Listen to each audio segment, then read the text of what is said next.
Hey everyone, welcome to Adobe Live. Thank you all so much for joining us. My name is Cody and I will be your host for the next hour and a half. Today we are joined by the wonderful illustrator and hand letterer, Shauna Lynn. How are you doing today, Shauna? I'm good. How are you, Cody? I'm fantastic. It's so happy to have you on Adobe Live with us again. I always really love your stream, so I'm really excited to see our project today. But before I hand it over to Shauna, I just wanted to say hey to everyone in chat. Welcome in, everyone. Umacorn, Sean. Sean is watching Shauna, all the Seans in the chat. Barbara, Robert, Jack, Penny, Katarina. Welcome, everyone. RB, thank you so much for watching. All right, Shauna, if you could tell us a little bit about yourself and the kind of work that you do, I'd love to see your portfolio. Absolutely. Hi everyone. If you don't know who I'm Shauna Lynn. I'm a lettering artist and children's book illustrator in the Chicago area. I have been working in the field for about 13 years. Tomorrow marks 11 years freelancing full time. Oh, that's awesome. Yeah. I got fired 11 years ago, so so that's what kind of sped it up, because originally the plan was like I would work in the field, and then in like my mid 30s, around like nowish, is when I would pursue full-time freelance. Hmm. It happened a lot sooner than planned, so Mm. but it's been good. I can't Hmm. complain. A few years ago, I took a detour and decided I wanted to pursue children's books. So I have now illustrated 5 children's books. Two of Amazing. Yeah, I'm excited. Two come out this year. So I'm actually really excited about this one. It's called "Who Took My Lollipop." I got the printer proofs last week, and so it was really fun to kind of see it all, printed and together. And of course, like anyone, I looked at it and I'm like, oh, here's what I would do this different if I was doing this again. And but then the other one coming out this summer is Happy Halloween Teal Pumpkin, and it's a book that is bringing awareness to the Teal Pumpkin Project, which Mm. is, if anyone doesn't know what it is, it's for children with allergies. And so a teal pumpkin signifies that they can't have things like Reese's and things like with peanuts and Peanuts, yeah. other allergens. And so if you put a teal pumpkin outside, it's a good way to show them, like, I have safe stuff. So I have like, you can have like little toys and like pencils and things to put in their goodie Hmm. bag instead of candy. So that's coming out later this year, which I'm very excited about. But yeah, so just like, a little bit of my work is, very fun, very bright. Um, Doing characters is definitely a newer endeavor for me. I only started doing those in the end of 2020, so it's been a lot of growth and change, and still trying to kind of figure out what that looks like, long term. But it's been a lot of fun, and it's been really fun finding ways to incorporate my lettering into my illustration and find ways to make them look like they actually work together and that they Yeah. aren't like two separate entities. Hmm. So this, I taught at workshops to my to the agency that I'm repped by, um, just around Christmas time. And so I did this little piece where we have this little kid who just is angry because he thought he did really good that year, and he got cold instead. But yeah, so I guess I'll hop into our project for today. Yeah, absolutely. Um, so I really like, I don't know about you guys, but I collect gift cards. Um, I think they're really fun. And it's a fun challenge because you are stuck doing something, you're working on a canvas that's like this big. So you have to be cognizant of how small you make elements and how legible it is, and whether or not it's, readable from this size. Yeah. And so I've done 2 or 3 gift card designs. I did them for Publix a few years ago. And let me switch my canvas here because you didn't see that yet. So I did this little Romaine Calm one. I've A few, actually seen that Romaine one in Publix before, and I was like, yeah. is that Shauna's hand lettering? I Uh, recognized it. was it like recently? Because I Um, my I would say we just moved to the South a couple years ago. So, yeah, I would say within the last couple of years, I saw it at Publix. Oh, that's wild. Because when did I do this one? I think it was like 2016 or 17. I think I Mm, did this. And I have a friend. I went to one of my sorority sisters' weddings back in November, and her brother is the manager at Publix, and he and I were catching up, and he was like, "By the way, your romaine calm thing is still really popular oh, nice. because they turned it into a shopping bag, and apparently people ask for it at his at his Publix, which I think is just wild." But so I That's was just like, amazing. yeah, it's I have a few of them. I was able to get a friend to send them to me from Florida. But I told him, I was like, if they ever show up again, let me know and I will Venmo you if you can buy me a few. um, but yeah, so I did that one. And then I also did this one that's thanks for putting up with me. Oh, that's So adorable. yeah, and my, that's what my style looked like back then, and it's changed a lot since. And so like one of my big um goals in illustration is to get to do a Target gift card. Yeah. Um, I think Target is like they're the top when it comes to adorable gift cards. They have just some of the most fun ones. They hire all kinds of different illustrators.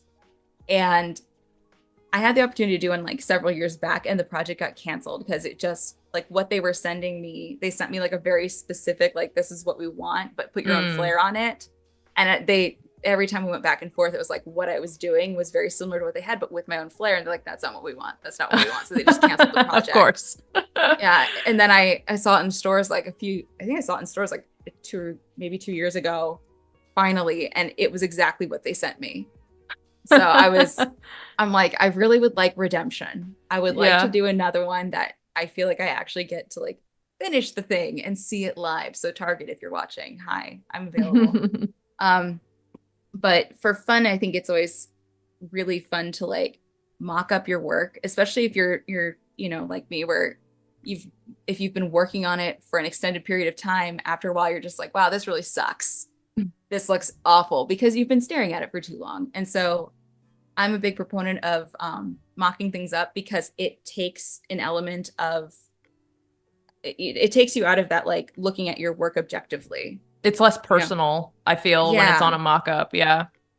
yeah. So you can see it in context, and then you're like, okay, this actually isn't as bad. Or Yeah. you know, you could be drawing something, and you're like, I don't know how this feels, but if you put it like, for example, like I mocked up a couple fake gift cards, and I'm like, that would look really cute in this context. Yeah. So I am very big proponent of like doing that if you're having like if you're working with your work. And it's fun too because it's a good way to show clients and potential clients like what could be done with the work. So highly recommend doing that if you're ever having trouble, looking at your work objectively. Um, Yeah. but so our project today though is going to be a gift card for a kid, and it's going to be like a birthday gift card. Fun. Um, and so the idea in mind is like this would be something that you would see in Target. So these are my really bad sketches. I love them. Yeah, I Treat you know, yourself. treat yourself. Yeah, I tend to just go very messy when I sketch, just because it makes it much easier. And if I just start drawing and kind of going nuts on the canvas, it doesn't become as precious. And so Yeah. I can put really bad ideas down before the good stuff flows. Um, because you can see like this party animal one, I'm like, this could have potential, but it looks terrible. So I just abandoned it. So what I've done is I have a document set up, and gift card size is actually 3.37 by 2.125. So Okay. it's about the size of a credit card, business card, what have you. What I do though, because that's a very small canvas. I did a ×3. So my canvas is actually 10.11 inches wide by 6.375 inches tall. And I work at 400 DPI because I like to have a higher resolution because it lets me adjust things and shrink and enlarge, just a little bit here and there without losing any of the quality. So I thought this would be, good to show. And then the plan is hopefully if we can finish this, mock it up. Because then I can show you how I would mock this up. Yeah. So originally, this was actually one of the original ones where it was like, if I can't figure anything else out, this will be what I do. And it's boring, but it would work. And then I had this little one on my canvas, this little, like, I hope your birthday's magical thing. And I was like, this has potential. This kind of looks like a dog, so let's keep working this. And so then I went in and I started reworking the unicorn. Oh, so cute. So we have this cute little unicorn now. I want to use like some pastels and I want to make it really girly. But one thing I haven't been able to figure out, and so we were talking about looping in chat for this, was what the lettering should say. So like I had a few that I was trying to come up with. So I've got like, you are so sweet, make a wish, you sparkle,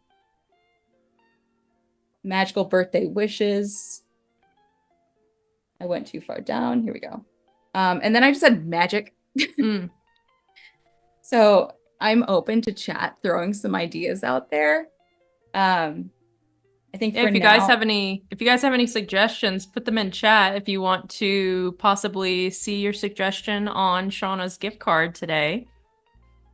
Can think of any fun magical puns or unicorn puns or anything like that. If anything, stick it in chat. Yeah, I'm open to anything, and there are people that are really good at puns. Yeah. So I love seeing what other people can help come up with, and then it's a group effort. Yeah. So while they do that, though, I'm going to start rendering because I think that would be fun. So what I've done is I am really bad about naming my layers. This happens even in like my client work. I'm really bad about naming layers. And I finally asked some other people who like submit their, like when we submit stuff to our publishers and stuff, like we have to send the working files. Like I can't just send a TIFF file. So I have to label my files, and sometimes it's like a face and then like one layer is like just like the eyes or something, and I'm like, I don't want to go in and have to label every one of these. So I was talking with some friends and they're like, yeah, we just make groups and label the groups. And I was like, that's what I do actually. Yeah, I very rarely label all of my layers. Sometimes I'll condense some stuff down, but most of the time I just color code by group and I'll name the group after that. That's the one thing I don't do yet is color coding, and I really should. Let's do that now.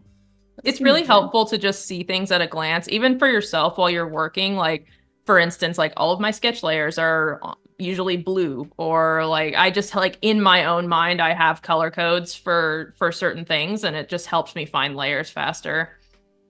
That's really smart, actually. So yeah, I'm going to do that. We're going to do, all right. So I've labeled the color label on sketch layer. And I've labeled the color layer because I really should do that. But so what I'm going to do is I'm going to use an adjustment layer, and we're just going to use a solid color for now for the background. And this may change. This probably will change. So, but I'm going to start at least with like a pink, and then we'll go from there. Okay. And then where did my pen go? Here's my pen. So I also make all of my own brushes because there are certain styles that I try to go for, and like it's just easier for me to just make it until I find it. What kind of textures do you like to use? I really like really gritty ones. So like you can see here how like this has got some nice grit to it. Yeah. But these are kind of, I've played with them enough so that they kind of mimic paint. Like gouache paint and stuff. So I've been having a lot of fun with that and trying to see, kind of how I can pull, it's a good way to pull some depth into my work without having to like go and choose like a different color every time I go to draw. So these I actually do have color dynamics on, and I just have it set to like 2 for Yeah. most of it. But the interesting thing too, though, is like if I have it if I have it set to 2 in Photoshop, it's very subtle, but in Fresco, it's really noticeable. Yeah. So when I go into Fresco, I have to adjust them just a little bit, and I bring them down just to 1, and that makes them similar enough. But it's fun because color dynamics work in Fresco. So Yeah, I just recently, I was actually going to ask you if you use color dynamics because I just recently started using it probably within the last 6 months. And it is fantastic if you're going for like a painterly look. It makes it so much easier to be able to choose colors, or you don't even have to choose colors. It does it for you. It's so nice. Oh, it's fantastic. And it's fun because then you're like, wow, it kind of looks like paint from the get-go. Yeah. And I can see that working in your work real well too, because you've always had a very painterly style. I try. I think.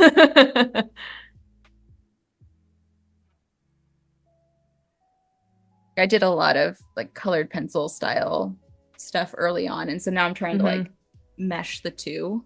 Yeah. I feel like a lot of the time for like traditional gouache, colored pencil is used along with it, as well as like crayon textures too, like pastel textures are used with gouache. So yeah, the idea of like melding your kind of colored pencil textures with gouache would actually lend itself to making it look a little bit more traditional even. Yeah. I know like early in my career, I did a lot of chalk lettering. And it was fun because I had made these brushes that they looked so much like chalk that I fooled my clients. Oh, nice. Yeah, it was great until I actually had to use like real chalk at an event, and then I was like, this sucks. But I remember one client reaching out and they're like, so we have this change, and I feel really bad because you're gonna have to like, it's gonna be a decent enough one on your chalkboard and that. And I was like, no, these are layered, like this is all digital. And they're like, it is. Yes, that's great. So it was really fun because I did that, and so it's always been kind of like my goal to, if I'm making a brush, I want to make it look as close to the thing that I'm emulating as possible. Yeah. And Kyle's really good at that. We have some suggestions for the text if you want me to read them off. Yes, please. From Clever, we have literally charmed. Kumar actually gave quite a few, actually. So they have you're unbelievably special. Have a magical day. Wishing you a fairy tale birthday. Stay unicorn. Or hope your day is as magical as a unicorn. Won't you be my neighbor? I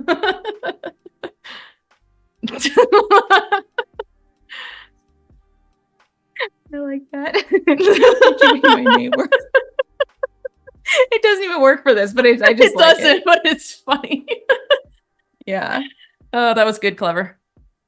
Right, so we've got like stay unicorn. And so yeah, with this, I am trying to keep it fairly short. Yeah. Because like I said, it's if this were being made into a real thing, it would be this big. Text so we do have to keep that in mind. Yeah. So put the U in unicorn. Oh man. I think literally charmed is really cute, but I don't know if it's birthday enough. Right. But I'm gonna write it all the same. How would I? Yeah. There we go. Okay. I've learned I can't like write and talk at the same time. Yeah. Because I have been known to, when teaching a lettering workshop, start like lettering what I'm saying, and then I'm like, that's not what this said at all. Clever just said financially stable, as in a horse stable.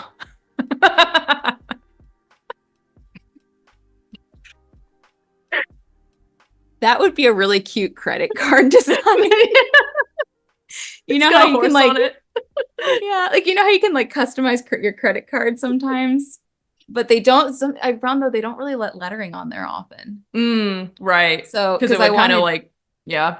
yeah, because like several years back, I had a debit and a credit card, and they looked exactly the same, and I got them confused all the time. So Mm, I was gonna like customize and have one say like letter like debit and then letter yeah. credit, um, and they wouldn't accept it because it was lettering. Mm. So like I've since now I have like my debit card is has got a landscape of Iceland that I painted a couple years ago. Oh, that's cool. Yeah, it works. It's got a chip, and then on the other side, it has like it has the this thing, the little Uh-huh. um icon, and I can't tell you how many times I put that card in the wrong direction because my brain reads that as the chip. Oh, yeah, it does kind of look like the chip icon. Yeah. Yeah, and then I end up really embarrassed because then I'm like, I know how to adult. All right, I'm gonna leave those up for now. We'll see how that goes. And then I was using this one. I do not remember which of the two I was using. I hate it when I do that. I hate it when or I stop working on a project and then I come back and I'm like, what brushes was I using? Yeah, I've had to do that if I've had to do a few times where I know that I'm using specific brushes in a project. So I either have to drag them into a folder that is labeled that project, Yeah. um, and then save them out as a group just in case something happens. Or I have to like I'll write down, I'll make notes on my spread That's like I smart. used like this here and this here. Yeah. I really love that Fresco has the recent brushes. It shows what brushes that you use in file in that specific file. I use it all the time. I really hope that they eventually bring that to Photoshop because that would be really useful. Oh my gosh, it would be so helpful. So helpful because we do have this little like recent brushes here, Hmm. but it really would be helpful if you could see in Photoshop like which was the last brush I used on this Yeah. particular piece.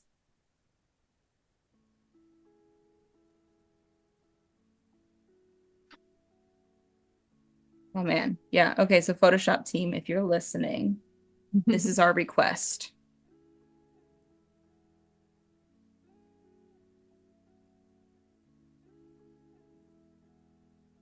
One thing I found too with these brushes is I try not to have like saturation, I think is the one that I don't engage because it then takes things more into like a gray if it Right. adjusts. Oh, this one I do have saturation. I don't have hue in this one. Oh, I'll do as I say, not as I do. I think it was like I have one here that I labeled where it's a 2% change, and the only thing that is not engaged is the saturation. Mm. So this one will have like it'll have a hue jitter, it has a brightness jitter, and then it has a purity jitter. Hmm. Okay, let me see how this is.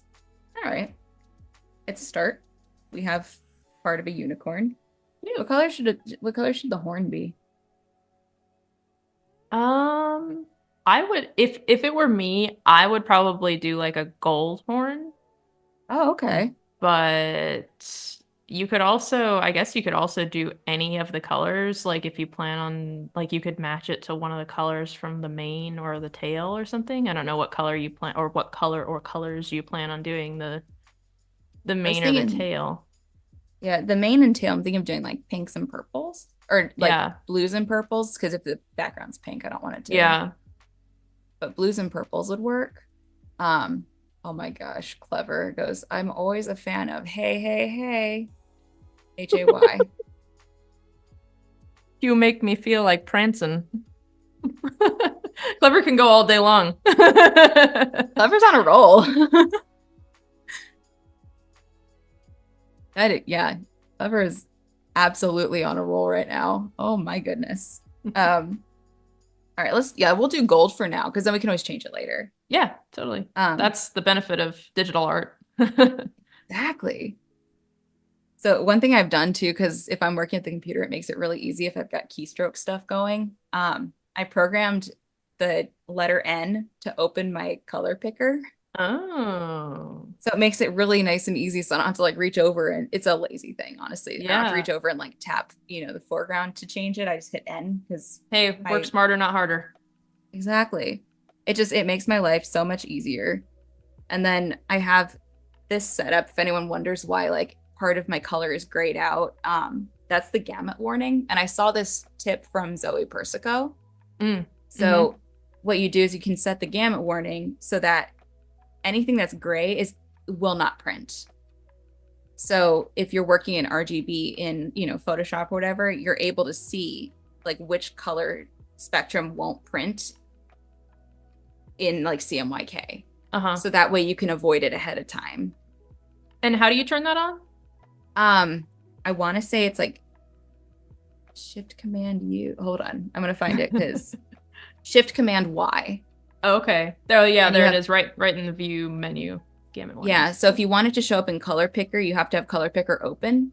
Mm. Um, Otherwise, if you were to do like Shift Command Y here, it will show it in your file. Oh. Um, like let me pull a color that's like very clearly not going to be able to be printed.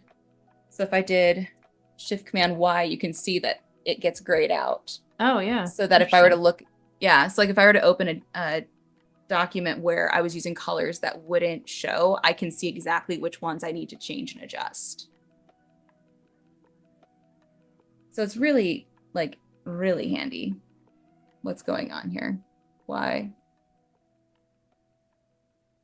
What happened to what happened? I have no idea, honestly. I've never seen the layout like this before.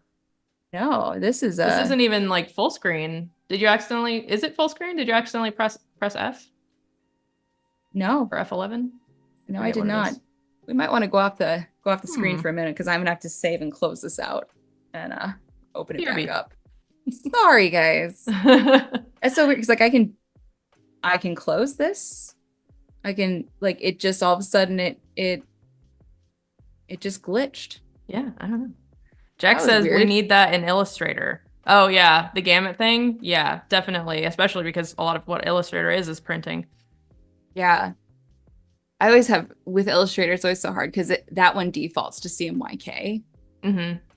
And it would and it's so easy for me to like forget. And then so I'm building something for the web in CMYK. So I always have to be very, very cognizant of that. Okay, we're back. Okay. Woo. I don't know what happened. I literally have never seen that before. Yeah. But more than likely, it was something just like with my computer.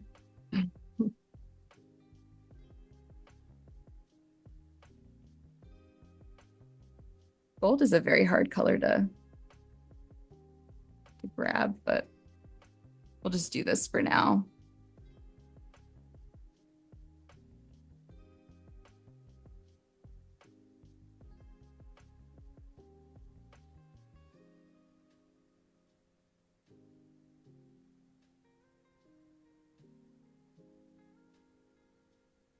Okay, so we've got that. And then I'm gonna do the main. Close that, turn that off for now. And then I'm also just for now gonna turn off the lettering in here in our sketch. Mm-hmm. Okay, so what I said purples and blues. The one hard thing is so much of like the really pretty purple spectrum you can't get. Yeah. So we're just gonna pretend like it can actually print like this. And like to be fair too, I mean that's if you're using like a CMYK printer. There are ways to do like Pantone printing. Mm-hmm. Which I've done before for when I worked in-house at a fashion brand. There was a very specific pink that our brand used. And so we always had to make sure that that pink matched across the board. So, because you could tell the printer like we need this pink, and it would still be a little bit different, Right. no matter what you did. But it was a good way though. If you needed like a neon, you could get a neon printed because you could name a specific Pantone and they could pull a Pantone ink. Right.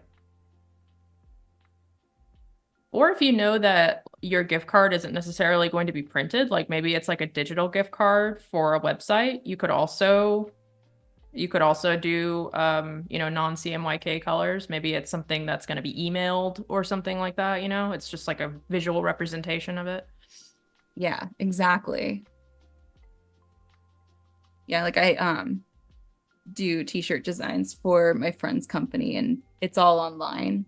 Mm, So like for hers, I could do, crazy bright colors and it wouldn't matter because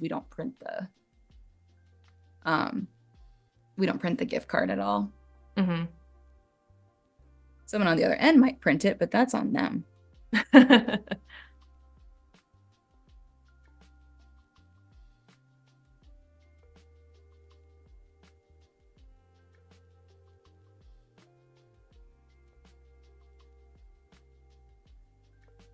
Do you typically always start in color, or has there ever been a point in your career where you started in black and white? As far as coloring, Hmm um, I don't think I've ever started in black and white unless the final had to be black and white. Yeah. Yeah, I know some artists that they'll start in black and white to get their what's the word? I totally blanked on the word. Oh, they're Values. yeah. Values, right. For me, I have such struggle starting in black and white. I kind of have to start in color and then I kind of adjust the colors for my values as I go. Yeah, that's what I do, honestly. Because unless if it's going to be in black and white to start, then and then that's fine. But yeah, it's much easier for me at least as well just to start in color. Hmm I did see an interesting thing though that Kim Smith when she lays out her flats, she just lays down random colors. Oh, interesting. Yeah, she's got a reel that shows it for her Home Alone book. But yeah, she just like lays down random colors just to get the flats down. So because she's like, I don't even want to think about like what the final colors are yet. Huh. I just want to get things flatted and then I think about colors. That's interesting because her colors are so unified in her final works. Like her national park works are just so gorgeous. Yeah, and it's like I'm amazed how she can do it because it really is. She's got such beautiful colors, but even her like random flat colors look really good.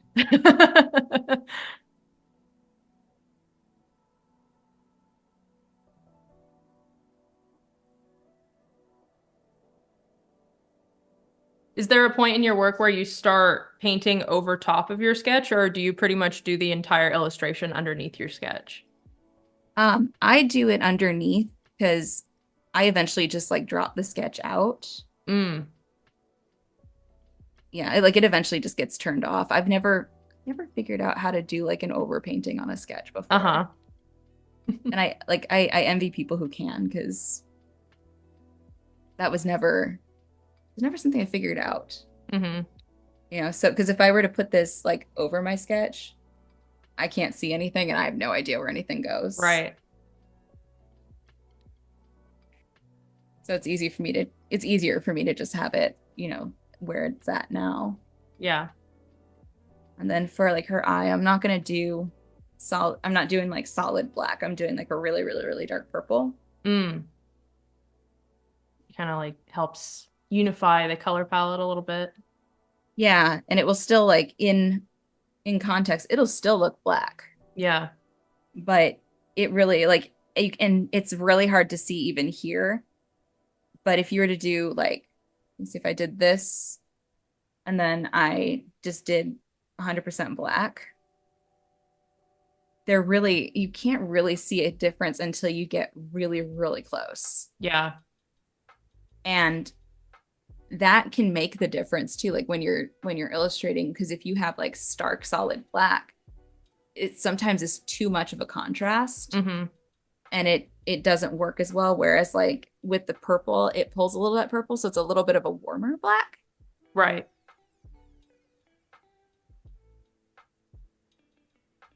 So it just feels nicer. I don't know Yeah. how else to explain it other than just It's it like, just feels yeah, good. it's like softer, especially for an illustration like this with a unicorn, and kind of pastel colors, you know?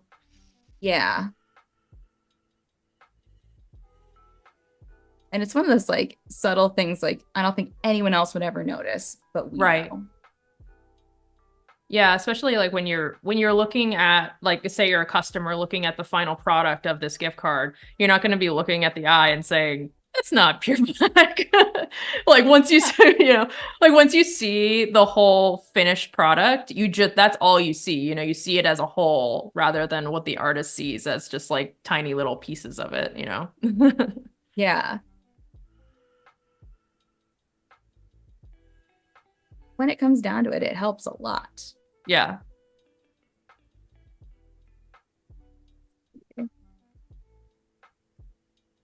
Do Jack some of agrees. the She says, "Yeah, I prefer working with rich black instead of key black." Oh, I like that term, rich black. I've never heard of that before. I've heard of chromatic black, but I've never heard of rich black before. Yeah. I like that. It's a good way to describe it.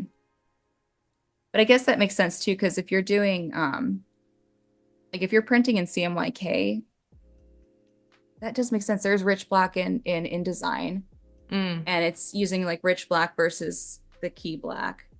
And there's like a specific CMYK code for that rich black versus key black. And it's somehow it does make it it gives it more depth somehow. interesting. Yeah, it's weird. I feel weird talking about color like that because I'm just like to me it makes total sense, but I know to Right. others they may be like you're talking gibberish and sound insane. You know, like a few years back when my parents were building their house, I was helping them pick out colors. Because my dad has a really good eye for color. Hmm. And then he was having me come look at like these different reds he had for the kitchen. And he was like, I'm trying to choose between these. And I'm like, okay, well, like what's the cabinet color? And so he was able to grab a sample of like what the cabinet color was. And I was like, okay, is there going to be a lot of light in the kitchen? Like, let's go Hmm. up, let's go where we can find a window and we can do it in like the light in the dark. And we ended up sitting there going back and forth, and I just remember going, this one is too brown, this one's too purple, we need something that's like right in between. And if this is too brown, it's not going to pull from this, like this is too cool compared to Yeah. and he's just sitting there and he's just like, holy smack. I'm like, listen, I live in color, like I have to Yeah. know this stuff. That's talking to an artist about color. Yeah. And there was actually one thing I've done too to force myself to like get better at color picking as well, and really see the subtle differences between colors is I will pull like an illustration from an artist I like, and then I'll try to from the color picker grab different colors and try to Mm, color match them to the piece that yeah. they've made. That's really smart. I've actually seen artists do it where they'll take you know like a masterwork painting and they'll kind of like block out a color, like a specific little tiny part in the painting, and they'll do exactly what you did. Like they'll just look at that color and try to color match like with like just using the sliders, just trying to get that as close as possible to kind of like train your eye on seeing color differently. That actually sounds like a lot of fun. Like a fun little exercise, yeah. Yeah, like the nerdy color lover in me is just like, oh, that would be so fun. There's a I can't remember his name. Julian Baumgartner, I think is his name. And he's an art restorer. Mm, And he's based like in Chicago. And so he got known though, I think during the pandemic, I think is when he really took off. He has he's called, I think, Baumgartner Fine Restoration or something, or Baumgartner Fine Art, but he does art restoration on just all these different pieces. And he shows the process behind how he does it and how he like he'll have these paintings he'll get where there'd be a section missing and he has to color match and Interesting. basically rebuild it. Wow. And like it's really fascinating. And it's one of those things that I'm like, if I knew this existed back when I was in school, this I probably would have attempted to like maybe pursue something like that. Mm-hmm. But it's really satisfying to watch.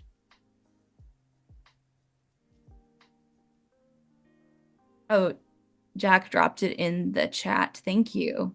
Oh Yeah, yeah, great. that's yeah. If you get a chance, go watch all his videos because he's got like a YouTube channel too where he goes really in depth. Mm.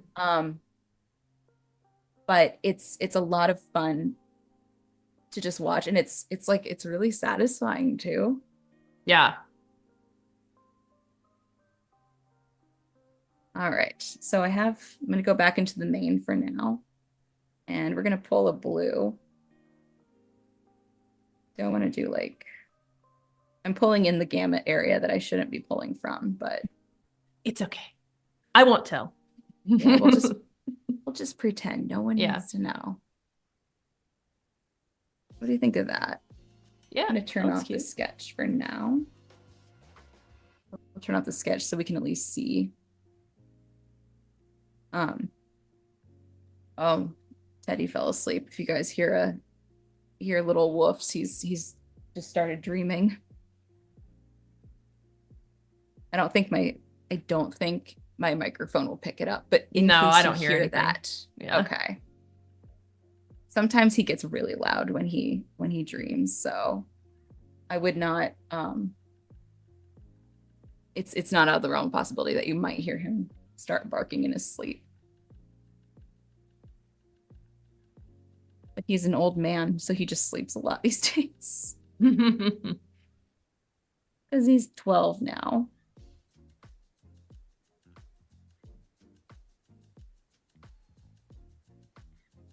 I'm just going to block in some random shapes for now. Yeah.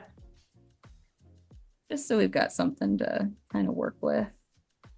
Long hair has always been something that I've really struggled with. And I think that you totally nail it on your characters that you say that you're new to making like human characters and stuff. And I actually remember us having a conversation a few years ago. Like you came to me and started talking to me how you wanted to start drawing human characters.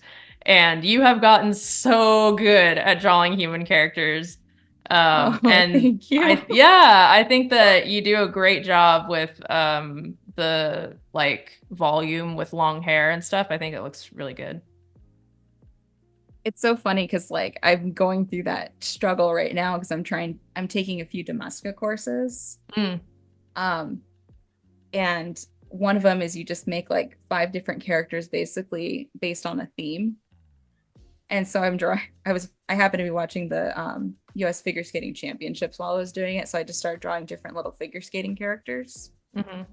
And the hair is the hardest part for me right now. Oh yeah, I'm sure in movement, especially like, oh, whew. Well, and what's funny is like none of these characters are really in movement. They're just standing. Right. So like I've got one that's like really excited because she just got a gold medal. So she's like this.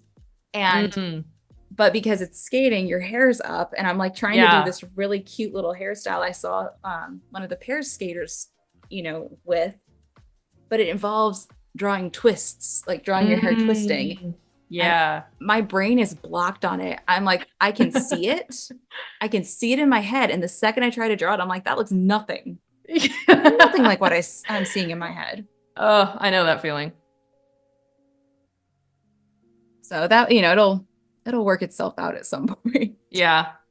It's one of those things that you just got to keep trying until you have your epiphany moment one day. It'll just figure itself out. Yeah. Like hands are another one that are really hard.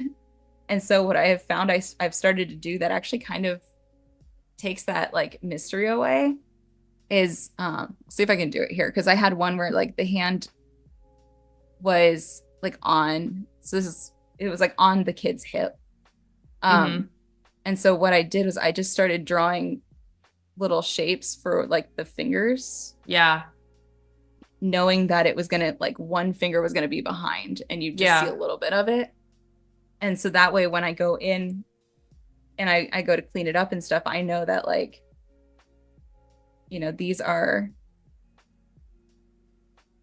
those are the fingers right there. Yeah, definitely. It's I've noticed that about my own work too, is that sometimes approaching something with a shape rather than with a line can be really helpful. Like just roughly blocking in the general shape of what you think it should be, and then maybe, like you did, like in your mind, you can kind of see where the perspective is going to land. And you can kind of just like start sculpting away at that shape to kind of get it to where you want it to be. Yeah, yeah. sometimes like with lines, like drawing lines for hands or just like any complicated thing, it's just so difficult for me sometimes. Yeah, I like whenever I'm drawing hands, like I'll block them in just kind of like this. Hmm. And it's just like five little hot dogs and that's Yeah. it. But I will say, like, I love how you handle animals and stuff. Like you do little animal characters so well. Oh, thank you. Like I wanted that who took my lollipop book. I had never really done animal characters before. Mm, And when it came to the squirrel, I just started trying to draw it. Just to get some, get something down. mhm. And after like the first two iterations, I'm sitting there and I'm like, I'm gonna need a reference because clearly I have never seen a squirrel in my life. And then it happened again with like every other animal. So like the badger I did, and I'm like, I know I have seen pictures of badgers before. Yeah. What is this is not it. When you start with any character, what part of the character do you start with? Like I start with the head, but I know a lot of people that start with the pose or the torso. It's so funny because I think what I end up doing is I think about it as a whole. Hmm. So I'll draw like I'll do like the line of action and then I'll just kind of know where roughly I want everything. Yeah. And then that's where I go from there. Yeah. But even then, once I start drawing, it's the head. Yeah. And then I also like, I find myself, if I'm sitting down, because I took figure drawing for several semesters in college, and that Mm. that helped me a lot in terms of being able to visualize the poses. Hmm. But there's still times that I'll be sitting down and working, and I'm like, I'll have the person like with their hand like back or something. I'm like, okay, wait, is the thumb down or up? And I'm just sitting here and I'm Right. like, I'll sit and I'll do it. And I was like, okay, thumb down, got it. Yeah. Like I know other like people will set like a timer on their phone and they'll photograph themselves like in the pose. Hmm.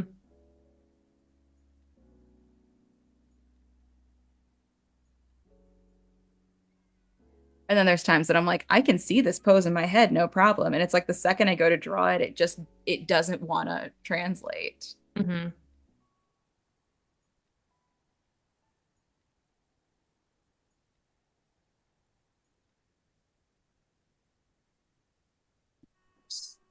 We've got this kind of rough thing going.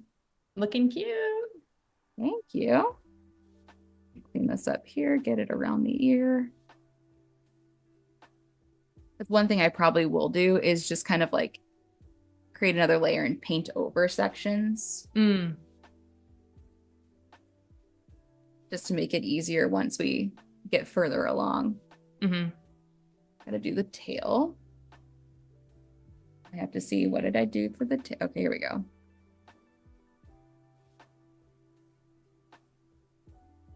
How are we doing okay, we're still okay on time.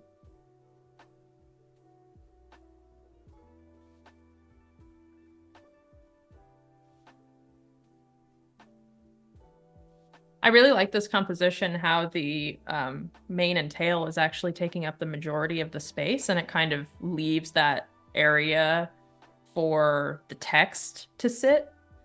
I think that was really smart. Oh, thank you.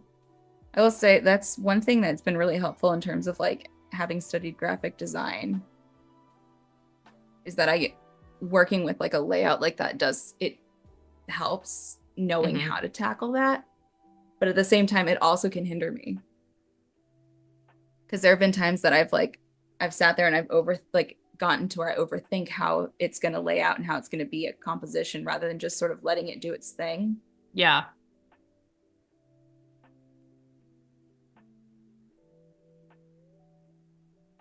But it gets there. Clever just said, don't let life pasture by. That's a And good then one. Jack said, the hand thing where you try to rotate your own hand. I felt that so much. Yeah. I feel like I need to write "Don't let life pass you by." That would be a good card. Right? Yeah. I'm just Clever gonna. also said the main attraction, stark raving fab.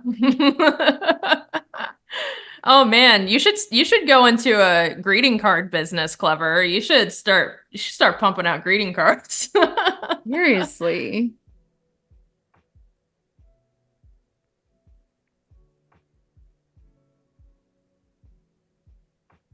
Like I wish I was that good at puns. That's like really good.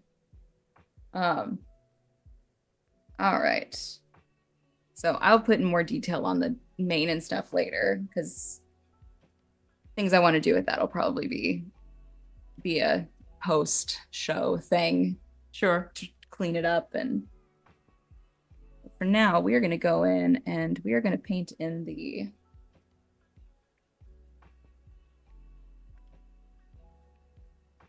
ears. I have these two brushes here that I set that like they use the foreground and background. So if you press really like this, unfortunately, because I've got black on the other end, it's pulling too much from the background. Mm. If I were to switch that to like a blue, you could see how it would work. Right. You know, and with this too, the way it sets up too, you can kind of see it looks a lot like paint just because of how it mixes. This is not what I want to do for it. I just think that's a fun feature. Yeah, that's pretty cool. That is one thing though that hasn't come to Fresco yet because you don't have an option of like foreground and background yet. Mm-hmm. So it just works as like a brush that doesn't have that activated. Yeah.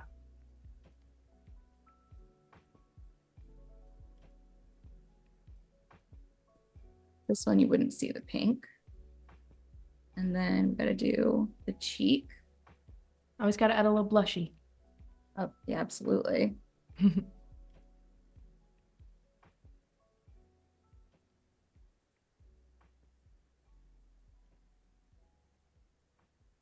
Just add a little bit on the nose.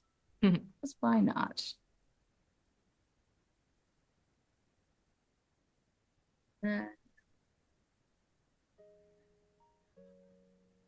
Take this and just go a little darker.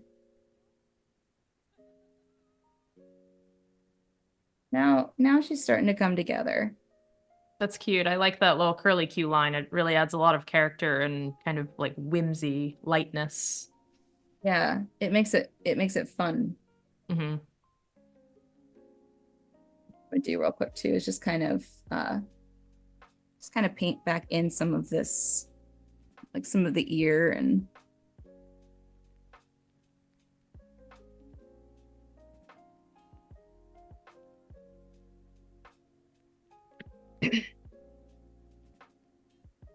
then I'm gonna start doing some little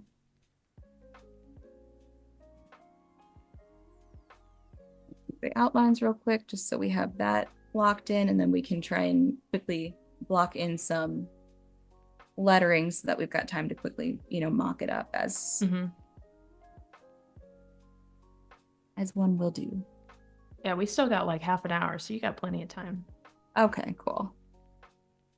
I'm so used to doing shows that I only have about an hour to pump something out. Yeah.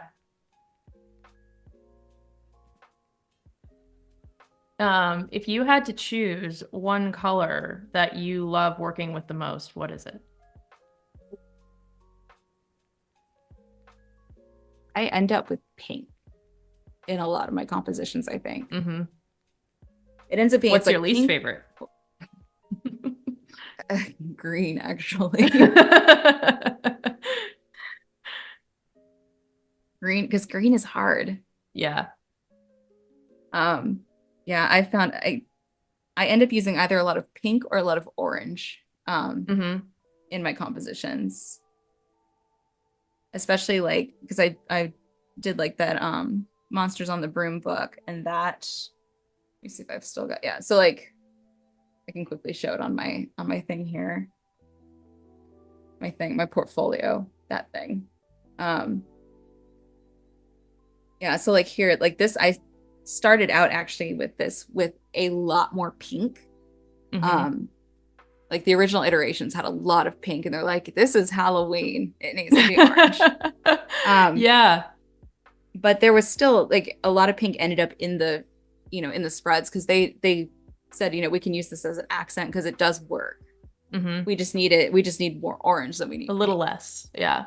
Yeah. And then when it came to this one, I actually like pulled back way too much, and like, no, we want it to be a lot like Monsters on the Broom. So I had to like add in more like pinks and Mm. oranges, and like, so you can see like little bits of pink, popping up on the pumpkin. And um but then when it came to this one is a lot of blue, and it was a lot of green. Yeah, looks like it. Yeah, because my thing is like when I use green, I tend to go more to an olive green Mm-hmm. and not this like blue green. Yeah. Um, so my greens tend to end up being go more into like this spectrum. The warm. Yeah. Yeah, so it was really hard going into the cool, but it wouldn't have worked in the warm with this because the characters, it would have conflicted. Yeah. Um, I will say I did not like having to work with brown. That was really hard. That one was hard to do with the, with this little squirrel and stuff. Like getting the brown to work with the colors in the spread was very Yeah. difficult. Because then I also discovered an interesting thing that was happening, and I say interesting, but it was kind of actually really frustrating. But if you have your color profile, um, I had one color profile for Photoshop, and then Fresco was using a different one. So every time I was popping between the programs, the colors were changing. Oh, that's frustrating. And they weren't like they were adjusting just enough that I was like, this isn't correct, but not enough that I think anyone would have truly noticed. Mm-hmm. But it was enough that I was like, what is happening? And Yeah. it wasn't until I was like 3/4 done with the book too that I was like realizing that this kept happening. And so I went in and I was like, oh, this is gonna be fun. So I had to go and Yeah. like change every color profile, match it up, and then like make sure all the colors matched. And then I made them a PDF book with every character, and I put their colors in, and I labeled like the CMYK values of every color that I used. And Oh I'm my like, gosh. just in case this happened, because apparently this was happening. Oof. Like I even asked for an extension because at one point, just because I was like, this is what's going on, and I'm trying to figure out why, and I know that it's due today, but I can't in good conscience send it to you right now if it's doing this. So can I get another like day or two to check to figure out what's going on and fix it? Yeah. I'm so particular about my colors that if something like that happened to me, I would be in your same boat. I'd be like, I can't turn this in. Like if the colors are wrong. Oh, Yeah. It's not that I don't want to make my deadline. I want to make the deadline. I just can't. yeah. But then once I knew, I was like, okay, that makes way more sense as to what's happening. Hmm. And then from then on, I was able to go from there. But it was like, it was weird. It was like Adobe Color versus like sRGB or something. Mm. Like just different enough. All right. I want to try something real quick because I don't know that I'm like set on this pink background. Mm. But also because the unicorn's white, I have to be careful like what shade I use. Actually, that's kind of nice. I don't know. What do we like? Hmm. Let's Hey chat, what do you think?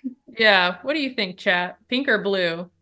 Or if you have another suggestion for a background color. Like I'm Sleeping very Beauty. indecisive. I am too. Yeah. It's like Sleeping Beauty. Make Both. it blue. Make it pink. I'm kind like a part of me, I don't know, I like them both, and I'm kind of leaning to pink still, but whichever I choose, like if I go with pink, I have to change the horn of the unicorn Right. color. I think I'm leaning towards pink just because like it matches the blush color on the horse. Yeah, I am too. I'm gonna put a hue saturation adjustment here, and we can kind of mess with the unicorn horn color. Oh, that's kind of fun. That's fun. Yeah. I can't go too light because otherwise then it vibrates, and Yeah. but that actually that kind of works. It's kind of cute. Let's keep that for now. Okay, now we need to figure out what this is gonna say. I'm gonna do lettering.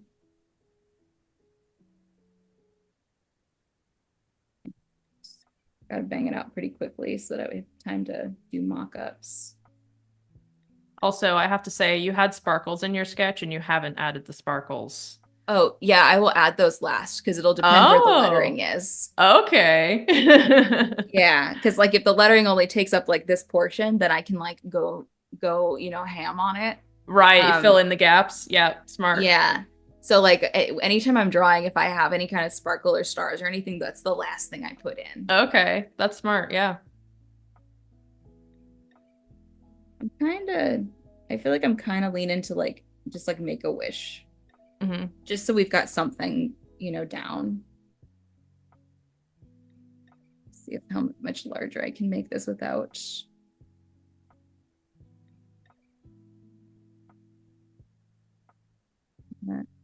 That down a little bit. And so in this case, you were asking earlier, like, do I go over or under my sketches? For this, I actually will go over. Okay. As far as color, I think right now I'm just gonna lay down like a random, and then we can change that later.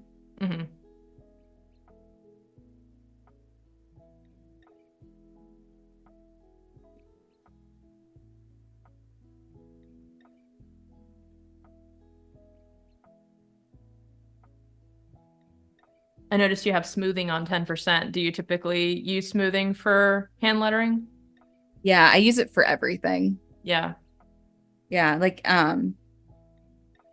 10% smoothing in fresco doesn't really show much of a difference. So like on the little, you know, smoothing scale in fresco, my smoothing's usually like up here. Way up. Yeah. Yeah. Like it's like just before you get the little like extra drag. Yeah. But that's also just because like my hand can get really shaky at times. So it prevents that. Um, but like if I didn't have smoothing on, it would it doesn't look like it's any less, you know, accurate, but anytime I'm dragging a longer line, there's a lot more variance versus like if I had 10% and I did the same line. Sure. It's like just enough that it keeps it a little cleaner.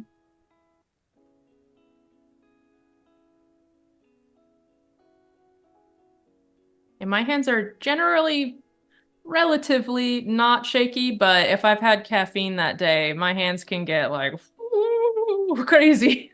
So smoothing is my best friend. Yeah. I also have it on like if I'm traveling and stuff, I love drawing when I'm on the plane. But I have to really have smoothing on when that happens because it's just there's just enough like movement in the air that it can get really messy quickly. Yeah. But also this was a triple espresso. So Oh my goodness. She definitely needs that smoothing today. yeah. In my defense, I had a dentist appointment this morning. Of course, the first thing I did was go straight to Starbucks, but yeah, but I didn't like I had a single espresso before I left the house, and then I was like I I need all I can get today to keep me running. So trip to Starbucks it was. Do you have any like beginner tips for hand lettering? Like somebody who hasn't really ever done much hand lettering but wants to get better at it? Do. My biggest thing is don't think of them as letters, think of them as shapes. Mm. So, Mm-hmm. and so once you break it down like that, you can put it together and it's a lot easier to think about it more in terms of like a composition instead of just like what you're writing. Right. And like every letter can be broken down into basically one of two shapes, either a rectangle or a circle. Mm-hmm. So like if you have a Q, that's going to be, a circle, and then it's going to be a small rectangle. And then of course, like a way to tackle lettering if you are not comfortable with it is, for example, like you can see this, I'm outlining it. This is what I call the skeleton. Mm-hmm. And so I will generally go just outside and around the skeleton and build the block with that. And then I can adjust as I go. So if I find I'm doing this and like if I do this and the M's too close or whatever, I can pop in with the lasso tool, and then I can just shift stuff as needed. Sure. Jack, oh, I dislike the dentist. I can't dislike the dentist. He's my dad. Which I recognize. I realize I'm in a very fortunate position in that regard. But I also like no longer can I get away with like not going to the dentist. That's funny. Before, like when I lived in a different city and it would take like an hour and a half minimum just to like get there. I definitely put it off. Mm-hmm. And I definitely put it off in college a lot. And one of the hygienists who had known me since I was a kid called me out once when I went in. And she's like, so when was the last time you were in? I was like, I don't know. And she looks at my chart. She goes, Shauna, it's been 6 years. I know how long it's been. I was just like, you know what? In my defense, I see my dentist a lot. I talk to him frequently. Yeah, I'm like, in my defense, I text him things if I have questions. But yeah, no, it was just so now though I'm 20 minutes from the office, so and they schedule me every time I go in, they schedule me for my next one, so I get the notification, so there's like not really any getting out of it, especially since like he will call me out if I don't show up. And if I don't show up too, it'll mess up his schedule. But yeah, so I had to go in for a cleaning today. What are we doing? 139. Okay, let's. I think we will have one word done. We'll have one word done because I want to show how I would mock this up. So yeah, I think what I will do, just for the sake of getting it done, is we're going to pretend that this is done. It's done. Fantastic. Pretend that this is the lettering that was chosen. Send it to print. Exactly. Send to print. It's good to go. So we'll just play with it as if this was the final. Let me add in a few little like sparkles just so they're in there. Yes. I don't want people calling me out. Let's see if we can do.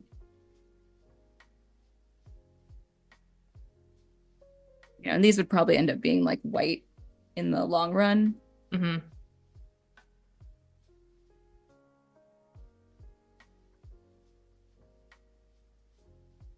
Sparkles always add a lot.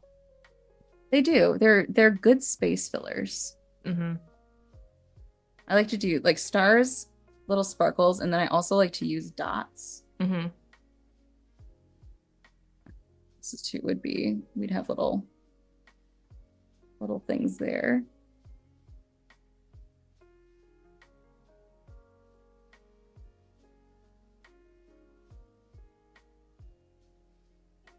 And we're just gonna boop, boop, boop, and just pretend.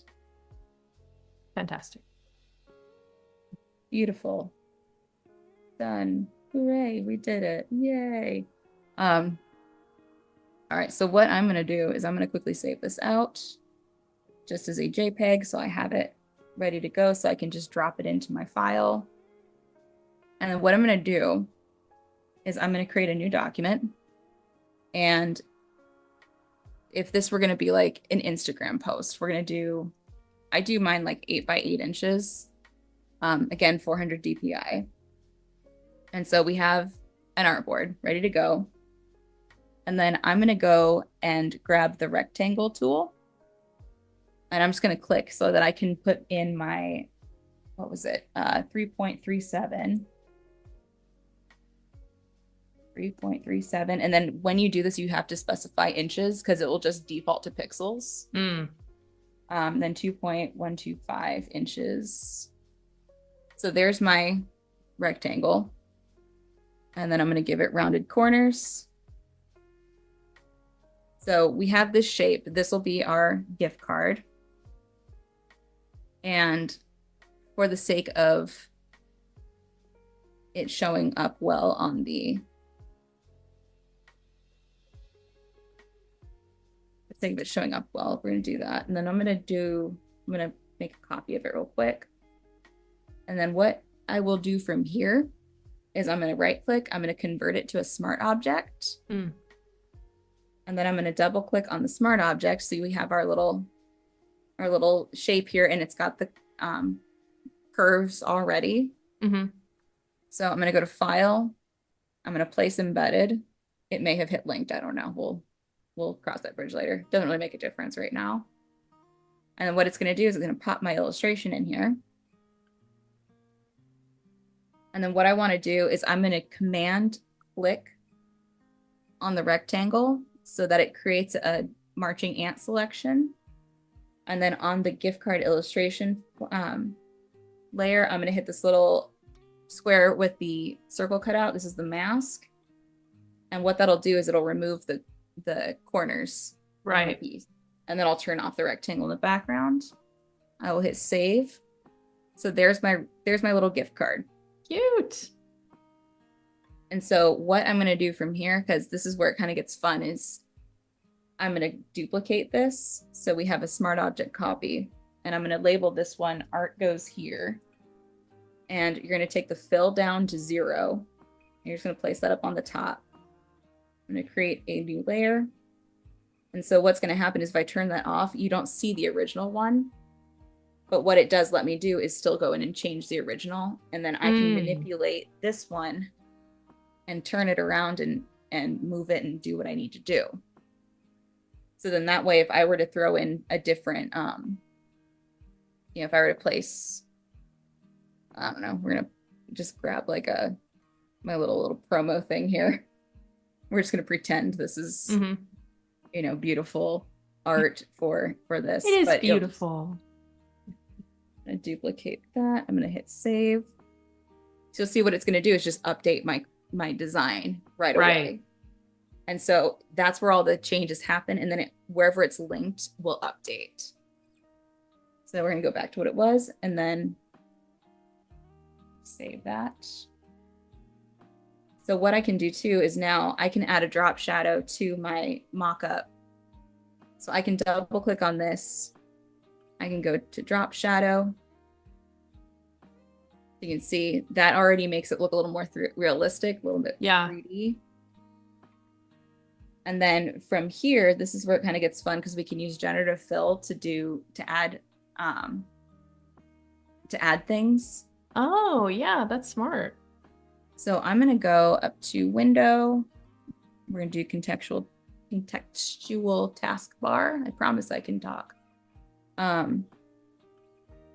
Where is it? It's somewhere. Hello, contextual taskbar. Yeah, I don't entirely know where it went. Is it on like a separate screen? Do you have multiple screens? Did it I pop have up two somewhere? screens. Yeah, I'm trying to, did it end up over here? Let's see, because it may have ended up like, it may be like right in the corner somewhere too. Let's see. We're playing hide and seek with the contextual taskbar. Yeah, that's the one downside if you're using if you're using multiple screens is it can end up on a completely different place. Is I'm it not possibly entirely. behind Photoshop? That is a good question. Oh, Hmm. let me see. I don't know where it went. Shoot. There should be a way to like center it, to like call it, to center it back to the Yeah. screen. Yeah, it doesn't like because I know it's what probably happens is it's like right in the corner somewhere. Oh, I just full screened the wrong what the heck? Okay, so what we're gonna do is we're gonna select all there and here Oh, it's there it is. There you go. Okay. okay. I guess it just doesn't show up right away. I learned. What I want to do is just do generative fill. I don't want to do it with I don't want to give it like I'm just gonna use generative fill so it like pulls from a bunch of different things. Hmm. But 5 minutes, we can do this.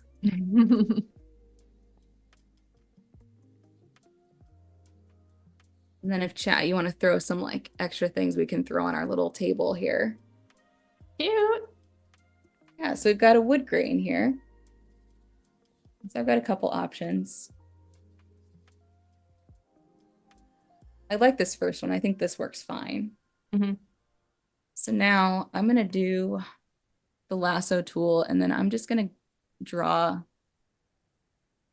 a rectangle here and then I'm gonna do generative fill and I'm gonna put birthday candle. Oh, yeah. To kind of do like a little flat lay type of situation. Yeah, exactly.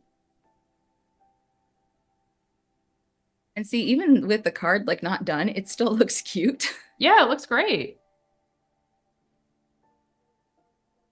That's a very long candle. Yeah, it's Let's, very thin. It's like a yeah, pencil. that's one thing I have to remember is it will like it won't fill the whole thing. It'll because it'll Mm, pull like what's in the background as well. So let's try that again. We're gonna give it a really big that's a area. chonky candle. I hope it is. Birthday Just candle. one big candle in your cake. The way to do it. Just one big thick candle. Mm-hmm. Dude.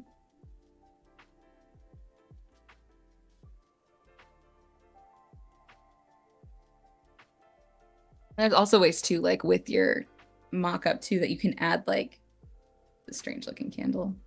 That oh, that one's on fire. That's something, you know, they're candles. Candles. Um, but what you can do is you can add like a little texture to it, like a little bit of a noise texture, and that will actually like if you've ever have a mock-up and stuff and you're putting something like on like a can or whatever, if you Hmm. add just a little bit of noise, it does make a huge difference in making it look real because then it gives that a little bit more of a photo look. Right. It looks a little bit less digital, kind of more Yeah. like printed. Yeah. Oh, I like this one. That works. That's funky. It's a very funky candle, but I think it works for the context. So like Yeah. what else It should we almost looks like the unicorn horn. It's the same It kind of color. does. Let's see if we do that. I want to see if I can do like a chocolate bar. Like the top part of it. Yeah.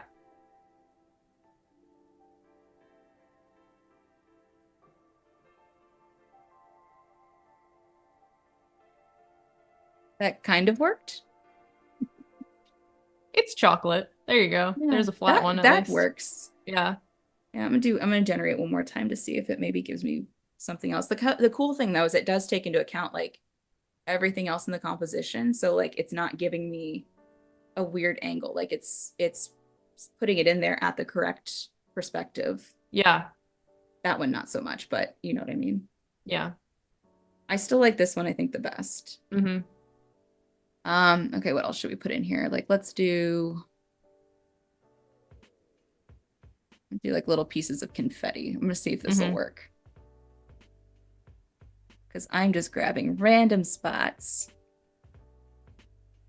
I don't think I've ever tried it like this before, so we're gonna see if it works. Just do confetti. Jack says there's a way to reset the position somehow. Yeah, I feel like probably if I went to like reset workspace or something, it would maybe, yeah, do that. But it also, I have the workspace exactly how I want it. So, oh, that actually worked. Yeah. Look at that. Those look burned. Got burnt by the candle.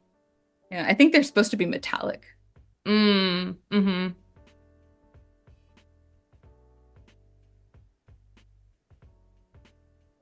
Yeah, you can see, yeah, they're supposed to be like metallics. You can see this one down here. Yeah. I don't want them to be metallic though. I think this is, let me do paper confetti, see if that.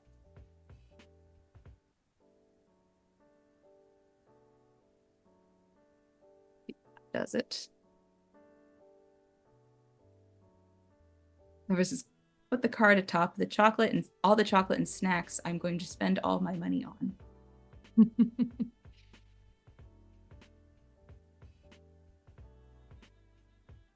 I mean, it's half working. Well, we just have a couple minutes left, so yeah, so we'll just we are just about there. Yeah. Okay. Anything else we should add in here at the last second? Trying to think like what. Let me do wrong thing. Let me see if I can do like a ribbon. It's gonna play and see what happens.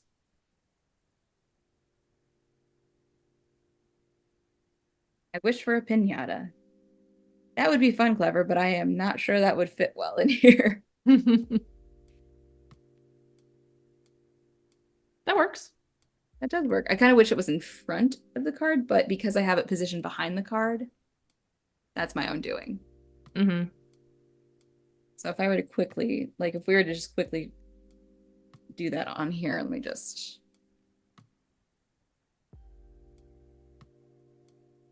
Do it right here. Just to kind of frame it a little bit. Do ribbon. And then we'll call it done. Sweet. Especially because I know we got to sign off in a moment.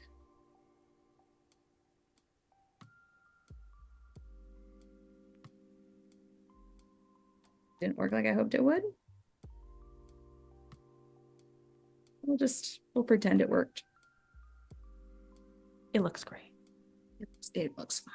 It's fine. No, we won't worry. Fantastic. Beautiful. That works. Done. Great. Done. We did it. Well, I really enjoyed listening to your process today, Shauna. I think that was a lot of fun, just getting to see you work through your painting workflow. And I actually personally learned quite a bit about your mock-up technique and stuff too. So that was really cool. Thank you so much for sharing. And it was great having you on today. Of course. Thank you so much for having me. I had a blast. Yeah, thanks so much for watching, everyone, and stick around because we have a new show up next all about the Photoshop beta. Thanks, guys, for watching, and stick around. Bye.